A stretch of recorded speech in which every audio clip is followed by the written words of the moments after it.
30 meters high, 27 tons of pure gold covering the interior walls. Bronze columns, 8 meters tall, each weighing 34 tons. Walls lined with imported Lebanese cedar, polished cypress floors, colossal cherubim, 4.5 meters tall, gilded in pure gold. Solomon's temple was not merely a building. It was the most ambitious, expensive, and technically advanced construction of the ancient world. 7 years of labor, consuming more gold than any other structure of its time, went into its creation. Yet there's a detail no one has fully explained.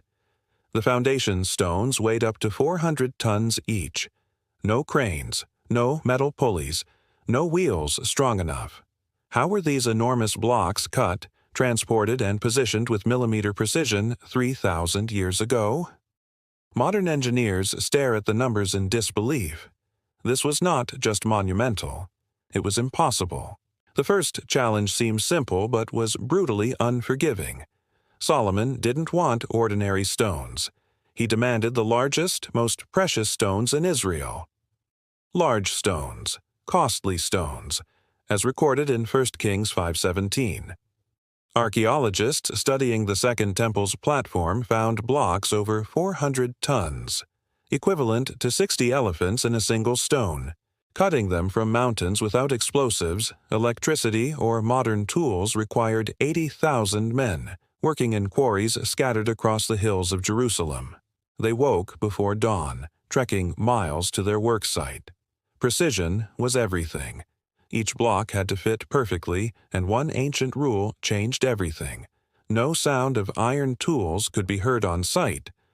1 Kings 6:7. Stones had to leave the quarry ready to install. The technique was simple, yet brilliant. Workers marked splitting lines with harder stones, drilled small deep holes, and inserted wooden wedges. Water was poured. The wood swelled. Pressure built. Eventually, the rock split, exactly where planned. No explosions, no metal tools, just the dull, ominous sound of stone cracking naturally. But cutting was only the beginning. Each block required shaping, smoothing, and precise measurement. Experienced artisans read symbols carved into the stones themselves, indicating the exact position of each block in the temple. A single mistake, and 400 tons of stone became useless. The quarries were deadly. Stones rolled, crushing men. No safety equipment, no hospitals. Yet every day, 80,000 men returned. Israelites worked in shifts, with pay and time home. The Canaanites, forced laborers with death or severe punishment as their only alternative, was 1 Kings 9:21. Moving these stones was even deadlier. How do you transport 400-ton blocks over mountains without machines? 70,000 men were assigned exclusively to this task. Massive earthen ramps, wooden rollers, and thick ropes were used. Stones moved mere inches at a time. Weeks were needed for a 5-kilometer journey. Rope fibers frayed. When a rope snapped, men were thrown, crushed, trapped under blocks.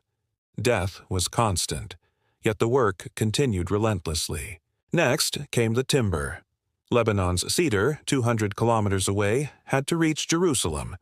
Solomon purchased it from King Hiram of Tyre, 1 Kings 5:6-11.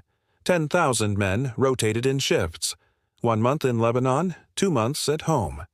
Cedars, centuries old, were felled by Sidonian experts, cut to transportable lengths, floated on rafts across the Mediterranean, then hauled over land using the same rollers and rope techniques.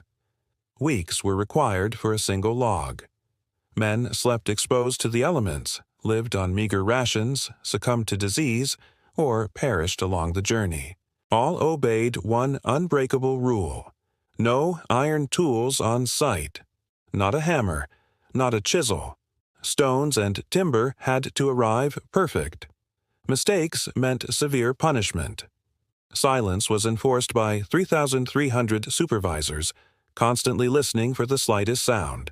Then came the gold. 27 tons of pure gold covering every surface. Walls, floors, ceilings.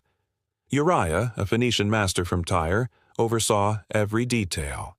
bronze columns, colossal cherubim, the altar, utensils, all meticulously gilded. Gold plates were hammered thin, polished under intense heat. Craftsmen worked in shifts, hands blistered, sweat pouring, yet no compromise was allowed. Coordination was the final miracle. 150,000 workers spread across quarries, forests, workshops, and Jerusalem. Each task depended on another.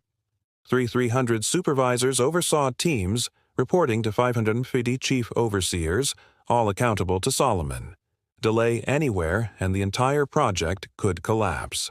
Every day was a battle against time, exhaustion, and death. Stone by stone, log by log, gold plate by gold plate, the temple slowly rose. Men slept beside the stones. They ate beside the gold. They lived with constant fear of injury or punishment, and yet, against every possibility, the project pressed on. After 7 years and 255 days, the temple was complete. The inauguration, priests carried the Ark of the Covenant into the Holy of Holies. Solomon prayed, asking God to dwell there. Then something unimaginable occurred. A cloud filled the temple, dense, overwhelming, so radiant that the priests could not stand. The glory of God filled the house. 1 Kings 8:10-11.